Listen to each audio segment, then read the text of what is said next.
Queridos irmãos e irmãs, então nós teremos uma sala agora em conjunto, como nós sempre temos nos feriados, né? Eu separei uma aula para a gente pensar nessa manhã, que é o capítulo 18 da Confissão de Fé de Westminster, por um motivo.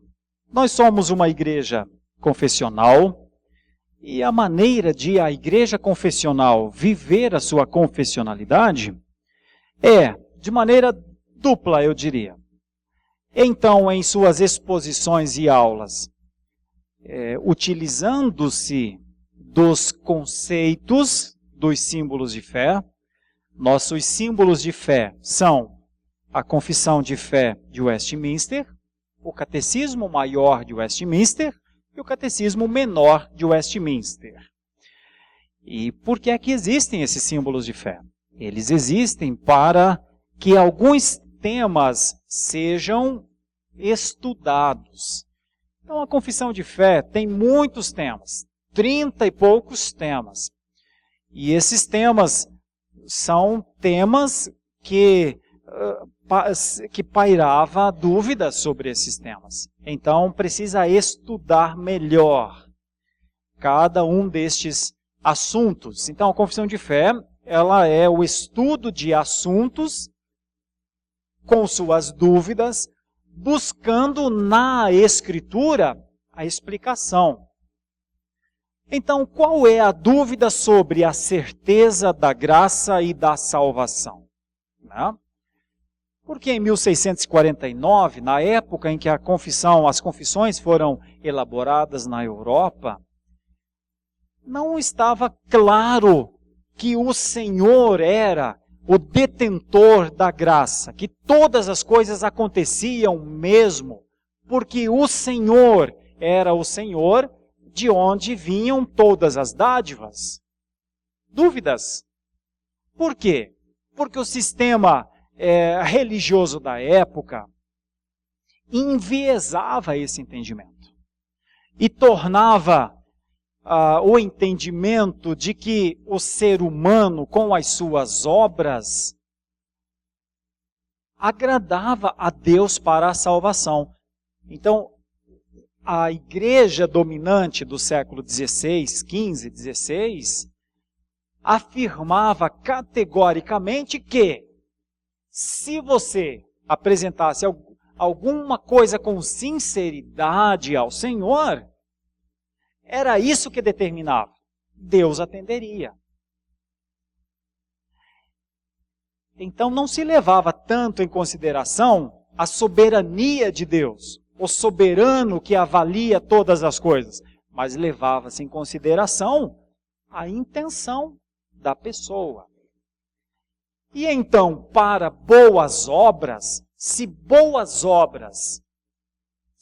o referencial é a boa obra, então não importa muito a graça de Deus. Porque se é a boa obra, se é a sinceridade do coração que determina, se é o homem que determina ao Senhor o que Ele quer, então não importa muito a graça. Deveríamos estar estudando o quanto Deus é obediente ou não ao que o homem quer. E é nesse assunto tão difícil de ser tratado que os teólogos de Westminster, então, começam a trabalhar este tema. A certeza da graça e da salvação, mas com o referencial em Deus. Isso é a teologia reformada explicando pontos obscuros. Para a humanidade do século XVI, estava claro para o Ocidente, né? A religiosidade dominante no século XVI, era muito claro. O homem diz a Deus. Mas aí chega a teologia reformada e faz essa pergunta. Tem certeza? Tem certeza que somos nós que determinamos as coisas para Deus? Talvez não. Mas como não? A gente sempre aprendeu assim. Nós aprendemos que está em nós. que as condições são nossas, e que se nós não alcançamos, vamos dizer, aquela, entre aspas, bênção, aquele resultado, o problema somos nós. Então a gente refaz o pedido, refaz melhor, e então Deus vai ouvir. Esse era o conceito do século XVI sobre relacionamento com Deus. Não lhe parece que nos dias atuais tem muito disso? Não lhe parece que o conceito dominante nos dias atuais é: vai com a tua fé, melhora a tua maneira? Quer dizer, o referencial parece que voltou para o homem. O ser humano determina. O ser humano obriga a Deus. O ser humano coloca Deus em xeque. Por isso, essa palavra é muito útil nos dias atuais. No século XVI, em 1700, os teólogos de Westminster quiseram considerar com a igreja quem era a referência. É o homem? Com suas vontades, ou até mesmo com sua sabedoria, ou até mesmo com o seu conhecimento. É o homem o referencial? Ou é Deus? Se for o homem o referencial, se o homem é o referencial, então Deus está em má situação, como nunca esteve na história. Então ele tem que atender mesmo, se o homem é o referencial. Mas se Deus é o referencial, então talvez o homem esteja em má situação. Bom, essa é a escuridão em torno desse texto. Quem é que determina a graça? Quem é que executa a graça? Quem é que salva? Como é que isso funciona? E como aplica-se isso ao dia a dia? No século XVI, havia uma penumbra sobre essa ideia, a certeza da graça e da salvação. E nos dias atuais, também há.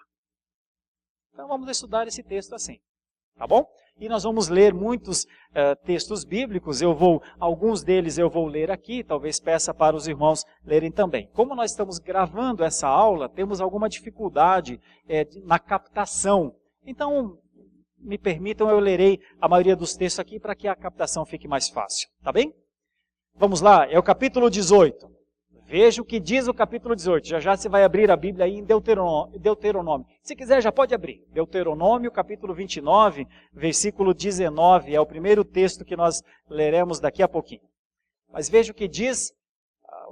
São 4 tópicos. Veja o que diz o primeiro tópico. Olha como é forte aqui na Confissão de Fé de Westminster.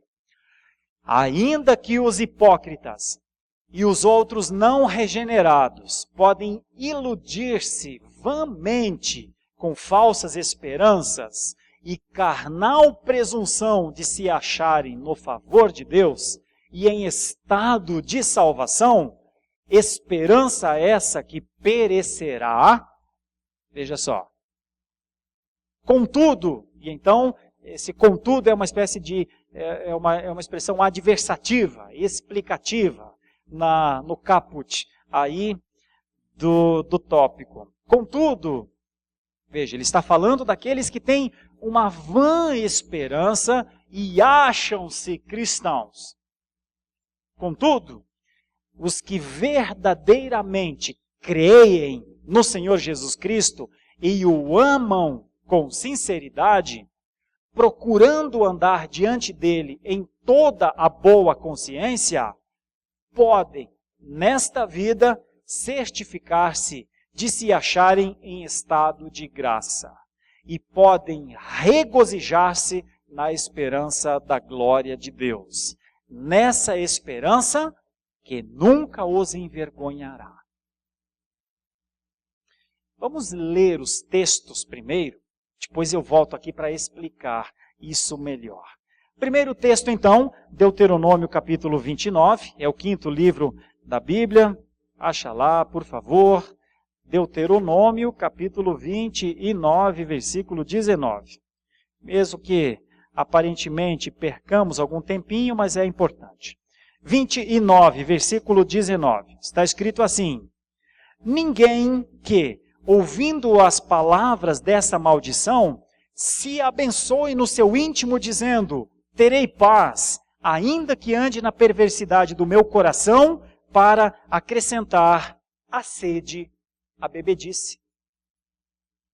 É claro que só lendo esse versículo, você não sabe de tudo o que estava passando. Todo esse texto está dizendo: tem gente que anda enganada. É isso que está querendo dizer. Tem gente que acha que eu vivo do meu jeito e acabou, eu sou crente e pronto.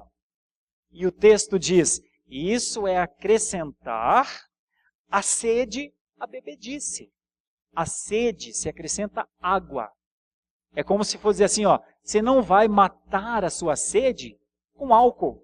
Você não vai acrescentar à sua necessidade um improviso que não vai explicar e não vai satisfazer e não vai solucionar o seu problema. Veja a seriedade. Talvez você nunca tenha lido Deuteronômio 29, versículo 19. Ninguém que ouvindo as palavras desta maldição, ou seja, Deus estava explicando que se o povo andasse nos seus caminhos, lendo a sua palavra, este povo entenderia a vontade de Deus, e este povo faria a vontade de Deus, isso seria bom para eles, para o povo. Mas se o povo não ouvisse a palavra de Deus, então seria alcançado com as consequências da desobediência. E Deus disse: e vocês vão chamar isso de maldição. E eu quero dizer que quem foi alcançado por minha correção, por conta da sua desobediência, não adianta dizer no seu íntimo: tenho paz. Ainda que eu ande na perversidade do meu coração, estou em paz com Deus. Porque não estará em paz com Deus. Porque quem determina a paz não é o homem, é Deus. É aqui que aqui dá para começar a explicar a questão da certeza da salvação e do referencial. A referência é Deus e não o homem. Então, a primeira coisa é: gente boa, não anda enganada não. Não anda com práticas perversas, com atitudes perversas, achando que vai colher coisas boas disso. É mais ou menos isso. Bom, tem o texto de Miqueias que é muito parecido, mas eu não vou ler Miqueias por causa do tempo. Nós vamos ler João 5,41. Muitos textos eu não posso ler aqui, irmãos, por causa do tempo mesmo, tá? Que eu quero abordar toda a ideia hoje com vocês. João 5,41, mas olha, tenho certeza que só com o texto de Deuteronômio 29, a gente já fica bem atento. Senhor Deus, a gente faz a oração. Como que é o meu coração, Senhor? Porventura estaria o Senhor encontrando perversidade no meu coração? Será que eu estou querendo matar a sede com álcool? É isso? E aí, pronto, vem todas as explicações. João 5, versículo 41. João 5, 41. Está escrito assim: eu não aceito glória que vem dos homens. Bom, aqui tem um contexto. O primeiro, o 39. Examinai as Escrituras, porque julgais ter nelas a vida eterna, e são elas mesmas que testificam de mim. Contudo, não quereis vir a mim para terdes vida, e eu não aceito glória que vem dos homens. Sei, entretanto, que não tendes em vós o amor de Deus. Olha, o contexto aqui, Jesus explicando a sua missão, está falando às multidões. E as multidões, talvez pelo fato de estarem próximas de Jesus, achassem que ele deveria, por conta do louvor, entre aspas, que a multidão oferecia, pelo fato de estarem com ele, esse ato de a multidão estar com Jesus poderia obrigar a Jesus a atender suas vontades.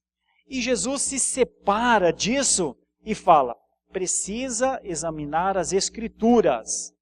Eu não estou aqui para alimentar, ou para dar pão, ou para dar água. mas eu estou aqui por conta da vida eterna. É isso que o versículo diz. Não quereis vir a mim para terdes vida.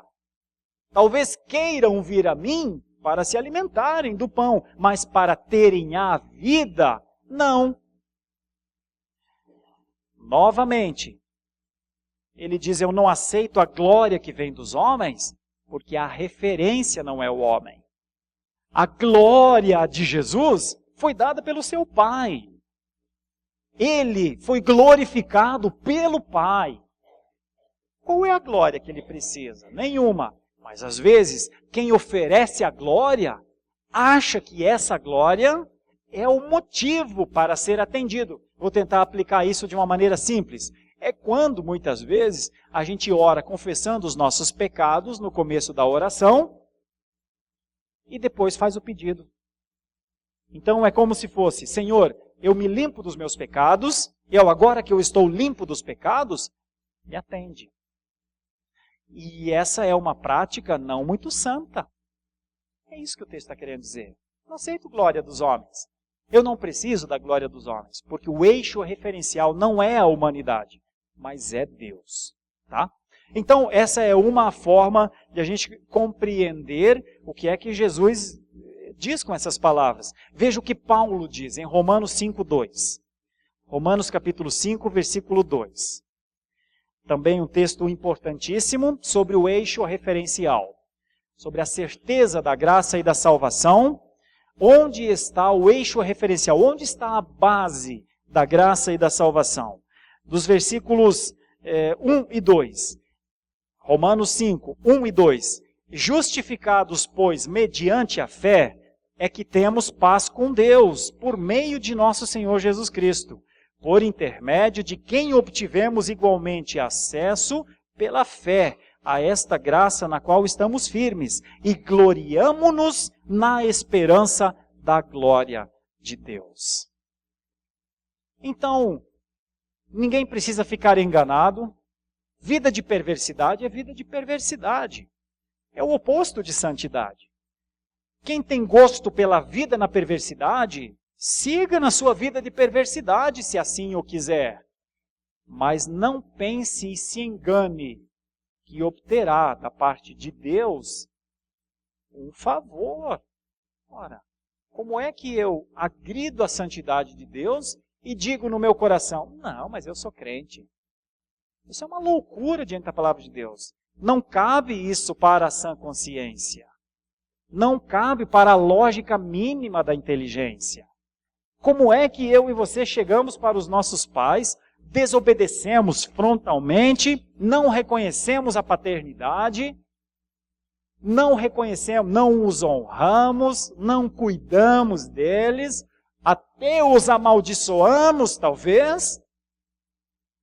Mas quando alguém perguntar para nós, qual é o relacionamento que você tem com seu pai? A gente fala, tudo bem, ótimo, um ótimo relacionamento. Como é que a gente faz isso? Seria melhor ser honesto e dizer, não, meu relacionamento com os meus pais é horrível, é péssimo. Mas normalmente, e é isso que é muito interessante, normalmente, filhos de Deus que têm um relacionamento displicente para com Deus, difícil para com Deus, de desobediência, de não ligar para as coisas de Deus, eles têm uma necessidade de mentir às pessoas que estão do seu lado. Eles têm uma necessidade de demonstrar, normalmente, as pessoas que têm maior dificuldade no relacionamento com Deus são as que mais dizem que Deus é amor, que Deus é bom. Por quê? Com isso elas encobrem a realidade da sua perversidade. Mas vê como é que a confissão diz. Isso é vanidade. Veja, como é que a confissão de fé fala. Ainda chama de hipócritas essas pessoas. Ainda que os hipócritas e outros regenerados iludam-se com falsas esperanças e carnal presunção de se acharem no favor de Deus em estado de salvação, essa esperança perecerá, diz o texto.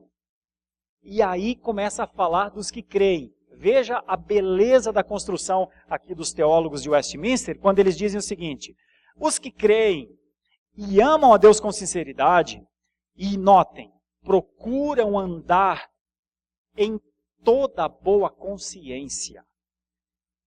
Sabe qual é a diferença entre um bom cristão e um não cristão? Claro que há muitas coisas, mas deixa eu pontuar uma grande diferença entre um bom cristão e um não cristão: a sua consciência, a sua cabeça, sua forma de pensar. Sabe aonde estão as cercas para os pecados mais terríveis? Na cabeça, na consciência, no temor, na seriedade com que se trata o Senhor Deus, na devoção, na lealdade assumida, nos votos assumidos e vividos. É ali. Ninguém consegue chegar de fora para dentro e mudar a vida de alguém. Se aconselha de fora para dentro, mas é como uma criança jogando bola. Você fala, não chuta essa bola alta, filho. E aí ela fala, tá bom, pai. Mas quando ela põe o pezinho abençoado na bola, parece que tem um ímã na lâmpada. Parece que tudo faz com que a bola vá para aquela lâmpada. Mas ele não queria chutar na lâmpada.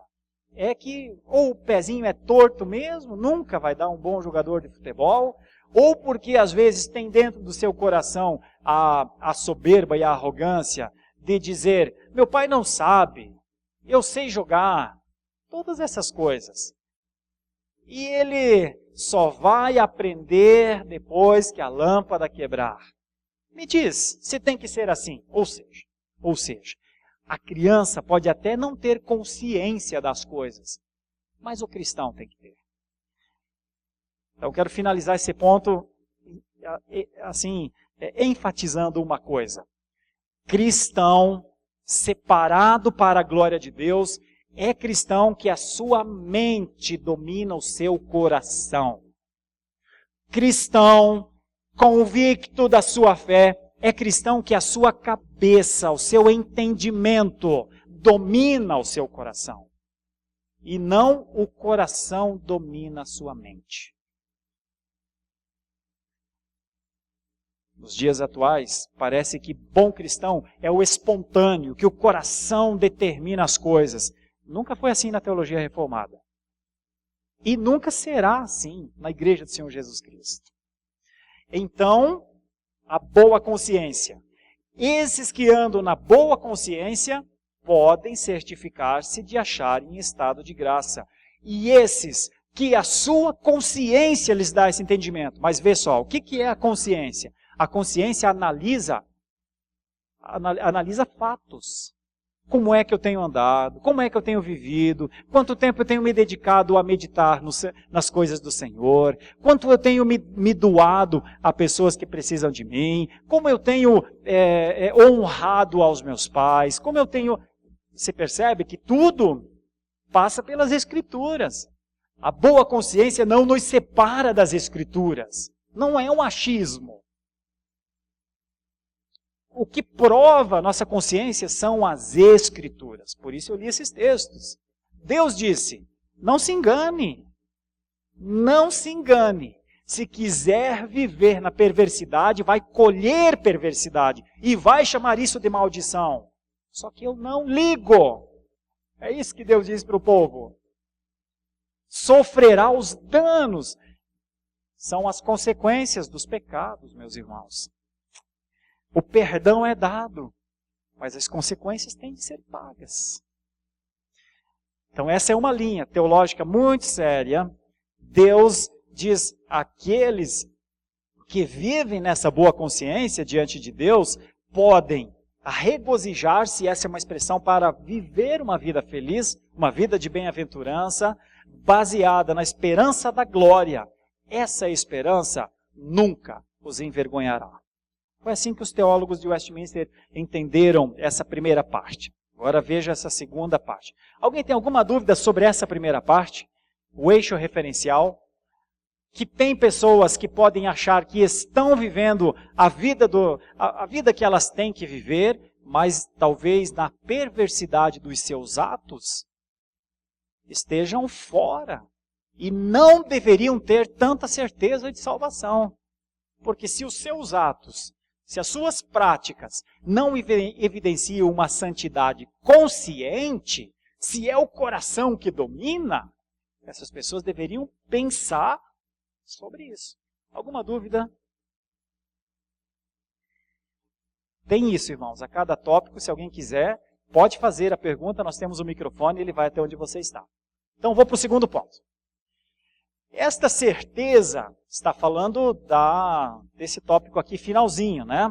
Essa certeza que está aqui, certificar-se de se acharem em estado de graça. O que é essa certeza? Olha só, esta certeza não é uma mera persuasão conjectural e provável, fundada numa falsa esperança, mas uma infalível segurança de fé, fundada na divina verdade das promessas de salvação, na evidência interna daquelas graças a que são feitas essas promessas, no testemunho do Espírito de adoção, que testifica com os nossos espíritos sermos nós mesmos filhos de Deus. No testemunho desse Espírito, que é o penhor da nossa herança e por quem somos selados para o dia da redenção. Eu sei que tem umas palavras aqui, aparentemente, né, teológicas e tal, como persuasão conjectural e provável, infalível segurança da fé, fundada na divina verdade, mas trocando em miúdos, essa não é uma certeza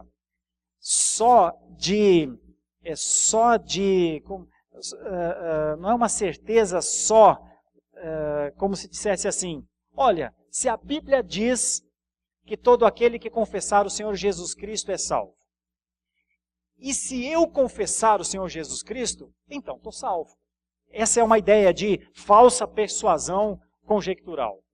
Não é só expressar, não é só conjecturar, não é só achar que uma frase, uma maneira, um propósito, um voto determina tudo. Na verdade, você faz o voto, você faz o compromisso com o Senhor e na sua caminhada você vai se avaliando. Por quê? Porque na caminhada cristã, a avaliação da nossa vida cristã vai nos aperfeiçoando. Então é mais ou menos isso. Não é porque alguém disse em 1996, como eu citei aqui o meu caso, não é porque alguém foi lá e fez a profissão de fé, que agora pode dizer, profissão de fé, eu já fiz. A profissão pública de fé é feita em um momento histórico, mas a profissão continuamente pública de fé é feita no dia a dia. Então eu tenho que fazer de tudo para não negar aquilo que eu assumi um dia. É isso que essa parte aqui está querendo dizer. Senão a gente pontua uma certeza em cima de uma coisa, como se fosse aquele dia que a gente aceitou Jesus.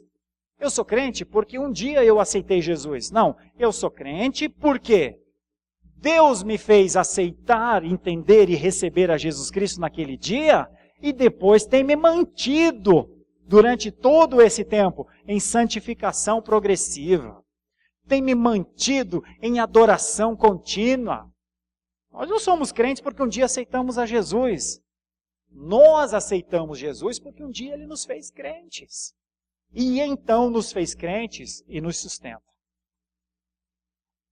Esse é o testemunho do Espírito constantemente em nós.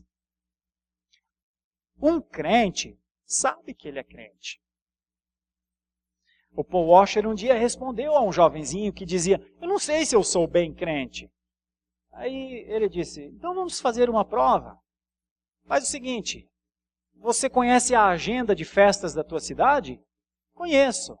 Então agora no próximo domingo, deixa de vir à igreja. Vá para as raves, para as baladas, vai curtir tudo que tem de agenda na tua cidade. Aí o rapaz falou, mas eu não posso fazer isso, reverendo Paul. Como é que eu vou fazer isso, reverendo? Aí Paul Washer disse, ok, essa é uma evidência que tu é crente.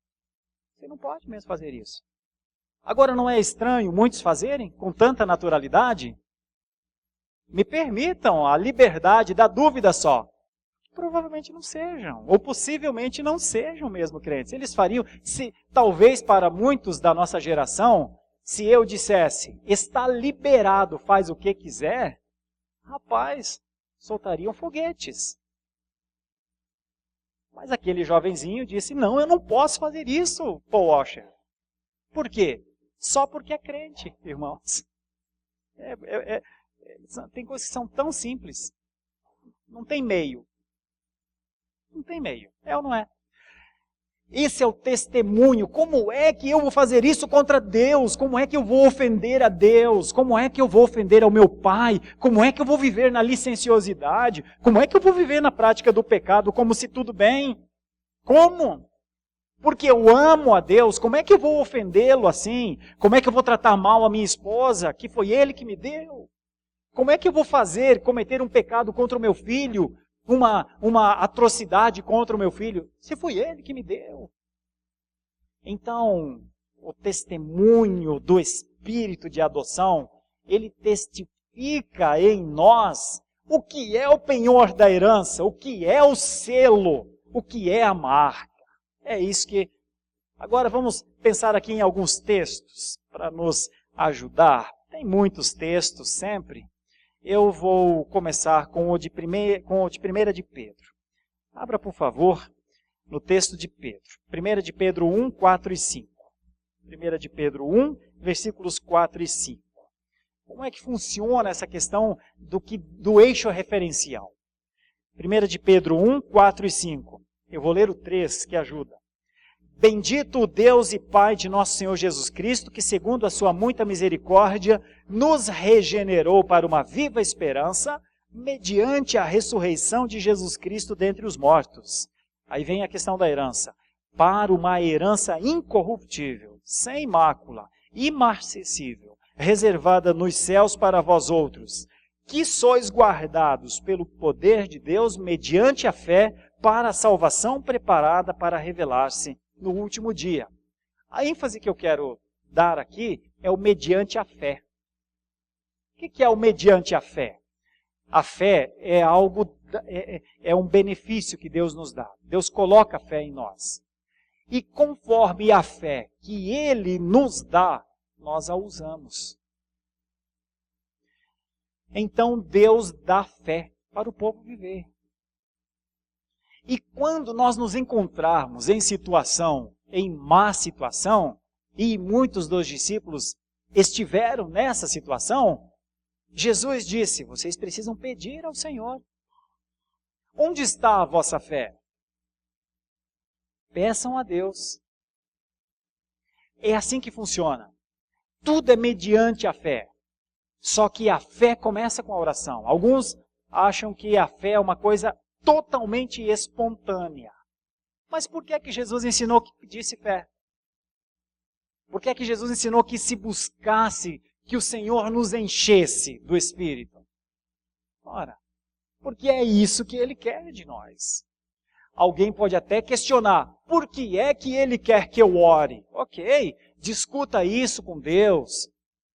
Mas o fato final é que Ele quer que nós oremos a Ele, busquemos nele, tenhamos fé e mediante a fé nós exerçamos o nosso cristianismo. O cristianismo tem de ser exercido por fé. Não tem cristianismo sem fé, meus irmãos. É isso que o texto está querendo dizer. É mediante a fé que Ele dá, mas nós temos de buscar. E nós buscamos da maneira mais simples. Se alguém não tiver, feche os seus olhos, ore ao Senhor e diga, Senhor, me dá da fé que eu preciso para viver. É uma oração simples de se fazer, que muda a vida do ser humano, do cristão. Veja um outro texto que é Romanos capítulo 8, versículo 15, principalmente. Romanos capítulo 8, versículo 15 e versículo 16. Olha só. O texto é tão bonito que convém que se leia do 12 para frente. Romanos 8, 12. Assim, pois, irmãos, somos devedores, não à carne, como se constrangidos a viver segundo a carne. Porque se viverdes segundo a carne, caminhais para a morte. Mas se pelo Espírito mortificardes os feitos do corpo, certamente vivereis. 14. Pois todos os que são guiados pelo Espírito de Deus são filhos de Deus. 15. Porque não recebestes o espírito de escravidão para viverdes outra vez atemorizados, mas recebestes o espírito de adoção, baseados no qual clamamos Abba Pai. O próprio Espírito testifica com o nosso espírito que somos filhos de Deus. Ora, se somos filhos de Deus, somos também herdeiros, herdeiros de Deus, co-herdeiros com Cristo. Se com Ele sofremos, também com eles seremos glorificados. Pronto, isso conta a história da nossa vida. Isso aqui é um scanner da nossa vida. Os filhos e herdeiros começam a sua filiação com as promessas. E essas promessas são objetivas. Nada pode mudar. Então, tanto Pedro quanto Paulo parecem afirmar isso, conforme aqui esse tópico diz. Não é uma certeza baseada em mera persuasão. Ao contrário, é outra coisa. Não é só saber, não é só olhar para o texto ou para um ato da nossa vida e dizer, é por isso que eu sou crente, porque eu vou para a igreja. Não. Eu sou crente porque o Espírito de Deus testifica o meu entendimento que eu sou. Vou tentar pôr isso de novo num exemplo prático. Você é um cristão protestante. Se eu dissesse a você, viu, volte a usar crucifixos. Você que de repente vem como eu venho, de outros segmentos. Ou se fosse dito, volte a adorar imagens. Se eu dissesse isso para você, você conseguiria? Você voltaria? Se eu dissesse para você, viu, esse negócio de honrar pai e mãe, respeitar, isso é uma coisa muito antiga, nos dias atuais, todos estão livres disso. Trata-o como amigo, não trata mais como pai. Você que foi acostumado a chamar o seu pai de senhor, a sua mãe de senhora, a sua vida inteira. Como é que você faria? Entende? É isso. Quando você entende, você não volta mais para outra ideia. Pois é isso. Esse é o testemunho do Espírito que testifica conosco. Não tem como. Se eu dissesse para você, veja o quanto você pode ser livre. Negue a Deus. Diga, Deus, eu sou livre. Quando eu quiser você de novo, eu faço uma oração e aceito de novo seu filho. Mas agora eu não quero mais. Quero viver livre. Você conseguiria fazer uma oração dessa? É isso que define. Quando você não consegue fazer coisas. Se eu dissesse para você, a mentira está liberada. Para você se dar bem na vida, eu te abençoo. Põe na minha conta. Você conseguiria abandonar a verdade, os entendimentos que você teve de como é que se deve viver? Você não consegue mais. Por quê? Porque isso já está testificado no seu coração. Qual homem vai tirar isso do seu coração? É isso que essa parte quer dizer. Quando você sabe, você vive. Por isso, muitos cristãos estranham demais práticas de outros cristãos. Porque eles dizem, será que ele não entendeu? Sabe, isso acontece muito nas relações interpessoais. Homens se comprometem, mulheres se comprometem nos votos matrimoniais. E começam a quebrar. E aí o cônjuge pergunta, mas ele fez, ela fez esse voto. Será o quê, né? O que aconteceu? Será que não era aquilo que a pessoa quis fazer? Será que essa pessoa não é uma cristã que consiga levar até o fim o compromisso que fez comigo? Então veja o quanto dá problema quando o Espírito de Deus não testifica no coração do homem. As pessoas começam a ter práticas duvidosas. E aí infelizmente, começam a ser julgados e têm de ser julgados, meus irmãos. Porque no cristianismo, a gente presta conta uns aos outros. No cristianismo, há sim julgamentos. E as pessoas julgam-se umas pelas outras, não para destinos eternos. Mas quando nós prestamos conta uns aos outros, nós somos aperfeiçoados nisso. O cristianismo não é um lugar para esconder os nossos pecados. O cristianismo não é um lugar para que as nossas práticas sejam dúbias, uma em casa com a nossa família e a outra na igreja. Isso é uma hipocrisia, essa é a primeira palavra. Pessoas assim não têm comunhão com os santos. A igreja não sabe das suas práticas. São pessoas separadas, quiseram se separar da comunidade. Seus corpos estão ali, mas elas estão separadas, entende? A comunhão dos santos é outra coisa. Por isso, veja a importância da prestação de contas. É claro que o cristianismo também não é o centro da lavagem de roupas sujas. Nós não temos isso, não precisa. Mas o cristianismo é o lugar de aprendermos uns com os outros práticas melhores. Homens que tratam mal as suas esposas precisam aprender com outros a tratar bem. Mulheres que são desobedientes à missão do seu marido precisam aprender com outras que são obedientes a também serem. Filhos que são desobedientes aos pais precisam aprender na obediência dos outros a sua própria obediência. É assim. Agora vem a terceira parte, e aí nós já vamos caminhar aqui para o final, né? Deixa eu olhar na hora aqui, são 11h12, temos um tempinho. E aí eu quero abrir para a gente conversar um pouco. Esta segurança infalível não pertence de tal modo à essência da fé, que um verdadeiro crente, antes de possuí-la, não tenha de esperar muito e lutar com muitas dificuldades. Contudo, sendo pelo Espírito habilitado a conhecer as coisas que lhe são livremente dadas por Deus, ele pode alcançá-la sem revelação extraordinária, no devido uso dos meios ordinários. Eu já vou explicar isso daqui.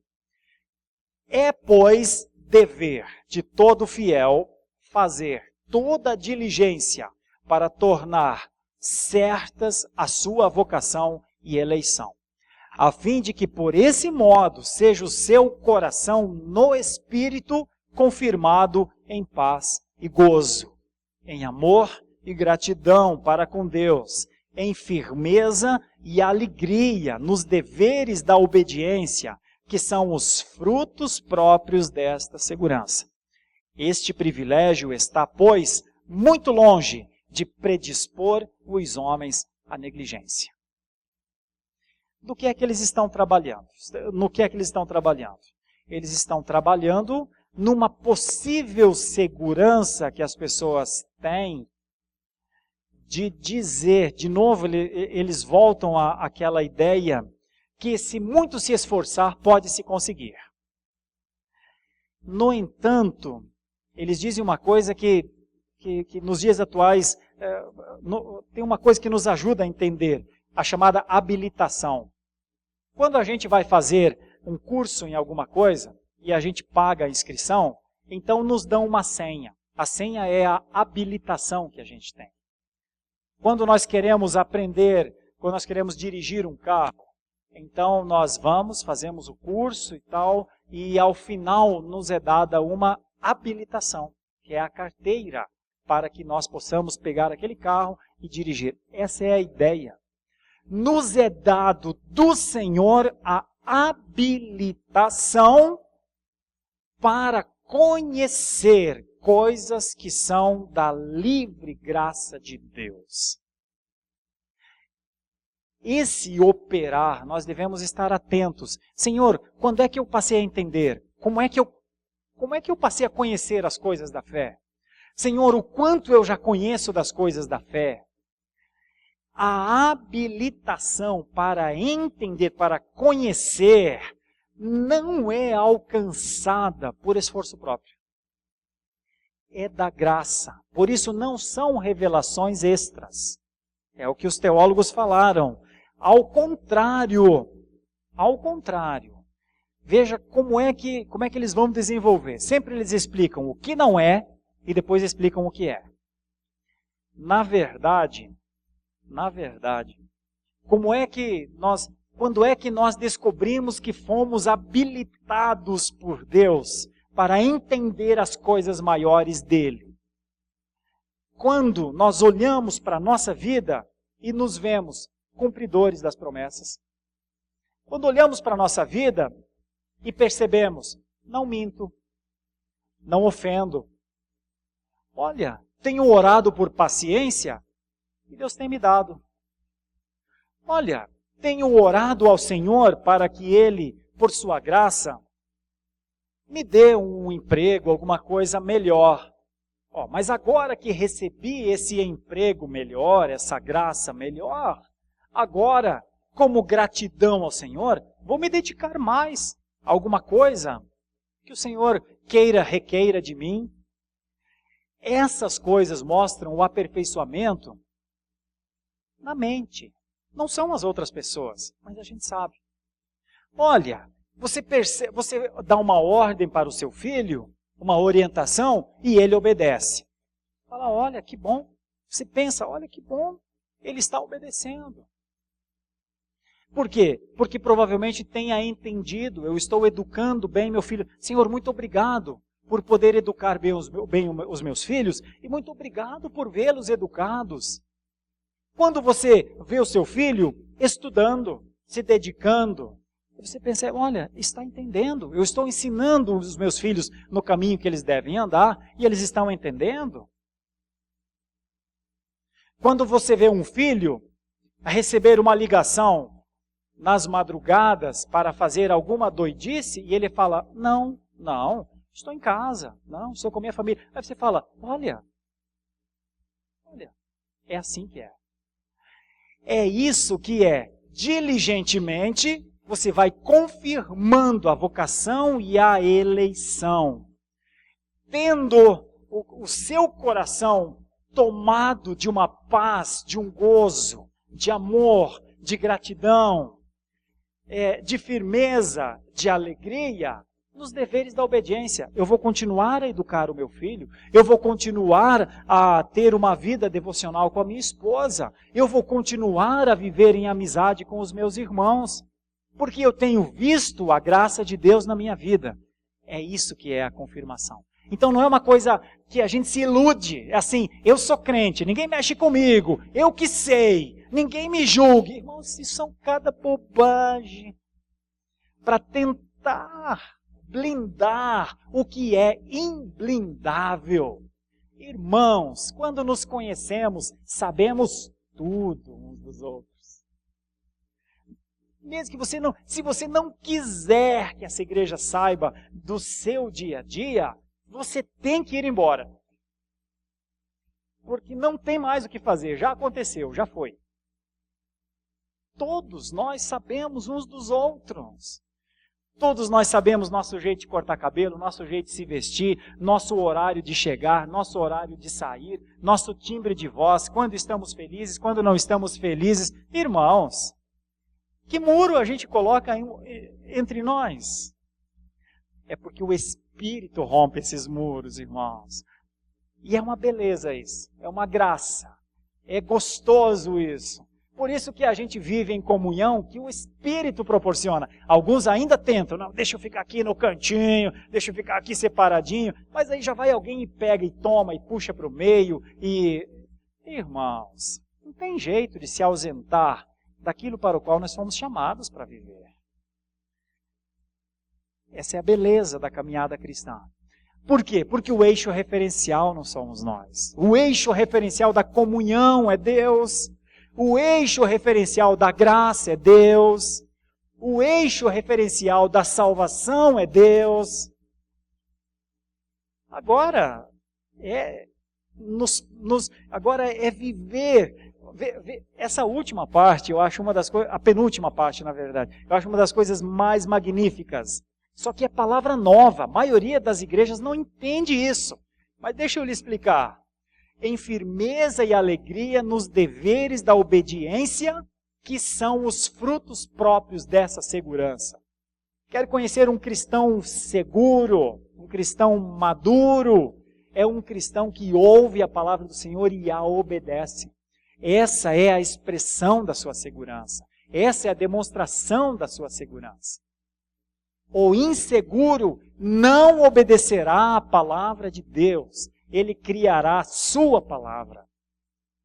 Mas o seguro na palavra de Deus, o confiante na palavra de Deus, fará simplesmente porque a Bíblia disse. Essa é uma fé muito elevada. A Bíblia disse?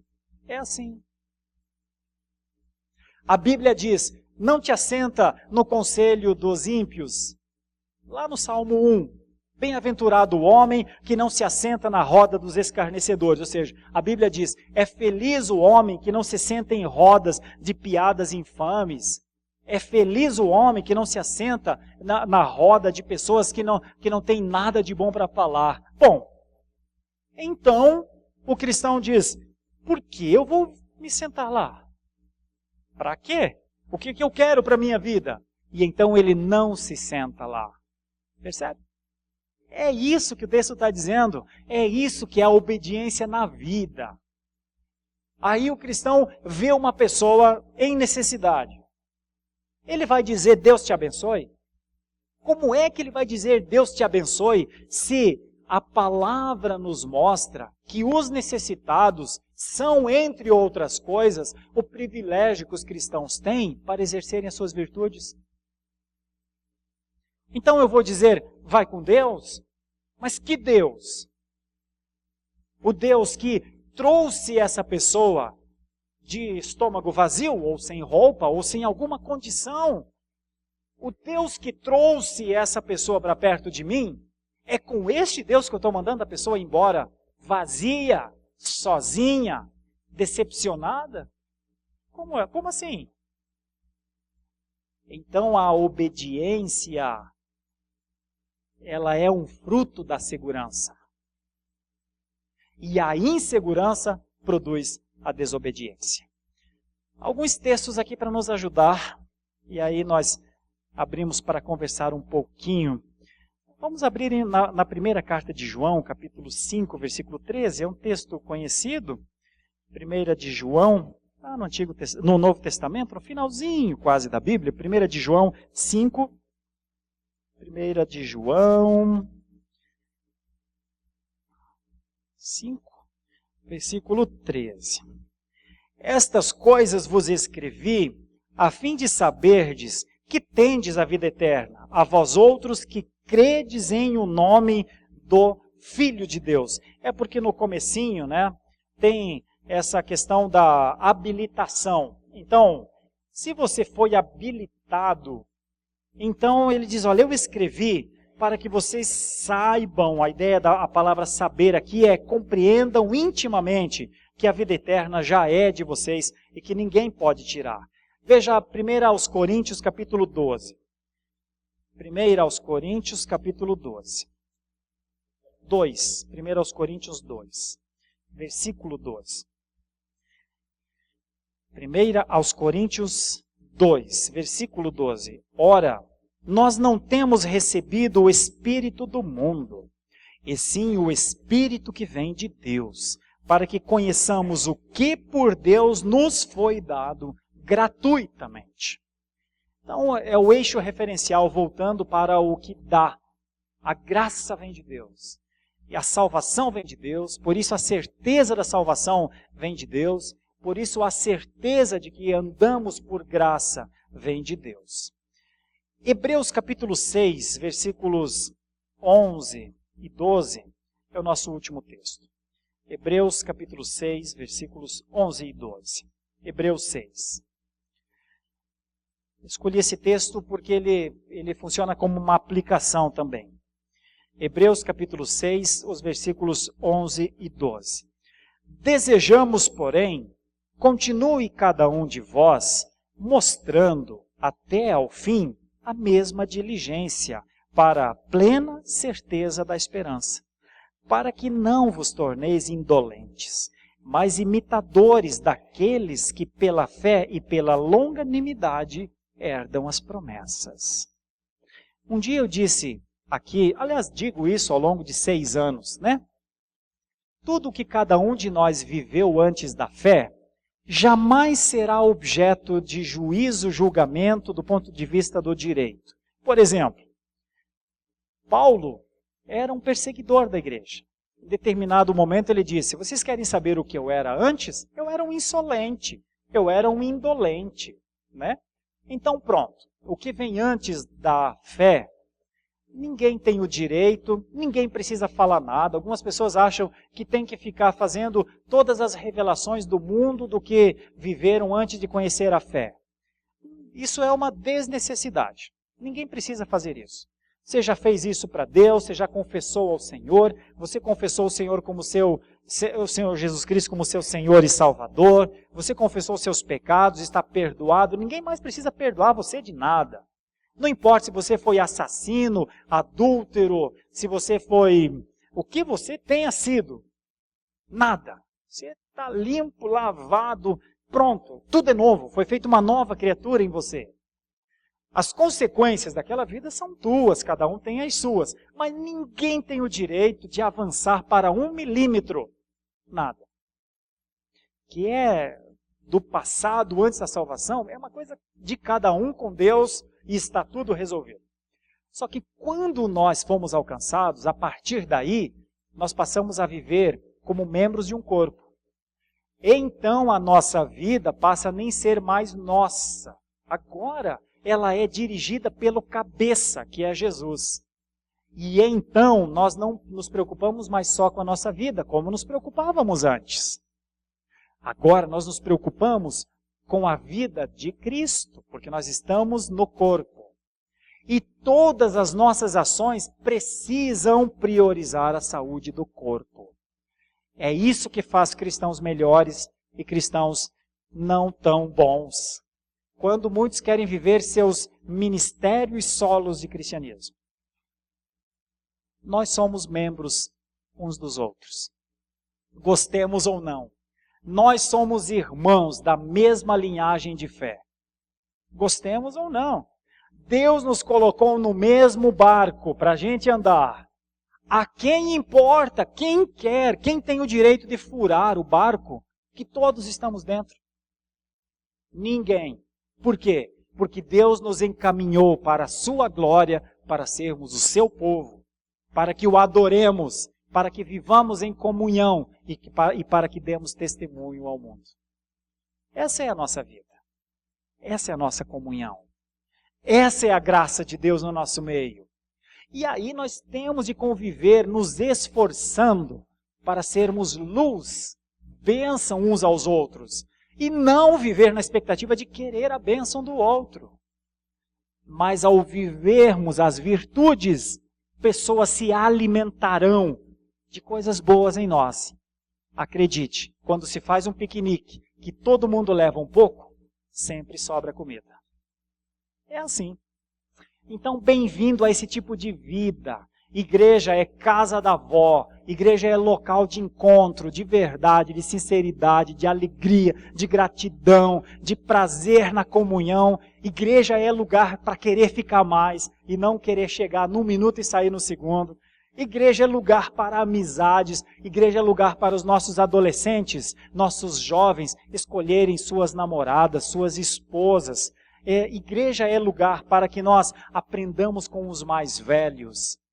Porque nas suas barbas brancas, nos seus cabelos brancos, Deus condensou sabedoria de vida.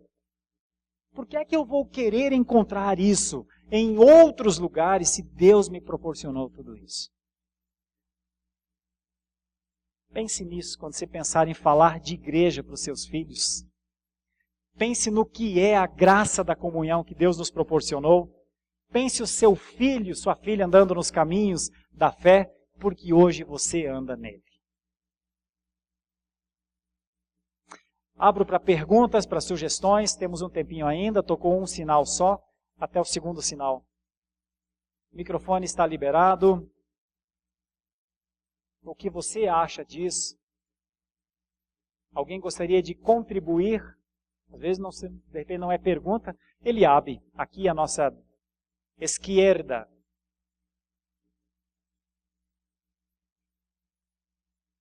Com a pergunta do Eliabe, então, porque tocou a campainha. Eliabe.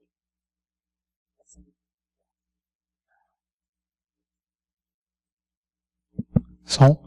Reverendo Sérgio, muito obrigado pela exposição do senhor, foi realmente maravilhosa. Eu fiquei com uma dúvida referente ao segundo ponto, quando o senhor dizia sobre essa certeza, né? Porque a princípio me pareceu algo muito de um caráter muito subjetivo, ou seja, é uma certeza que somente eu sinto, é algo muito interior, é um conhecimento implícito. Essa certeza não é uma mera persuasão, etc. e tal, é da evidência interna, ou seja, é algo muito meu. Então, como não confundir isso, que é algo muito meu, com aqueles também que por meio do hábito costumam se designar cristãos. Porque o senhor mesmo citou o exemplo do jovem que perguntou para o reverendo Paul Washer. Né? E isso pode acontecer, está acontecendo até comigo, que por meio do hábito, ora, nasci num lar cristão, por meio do hábito, posso considerar isso verdade. E como se trata de um conhecimento implícito, então como distinguir isso de um conhecimento real, se sou salvo ou não?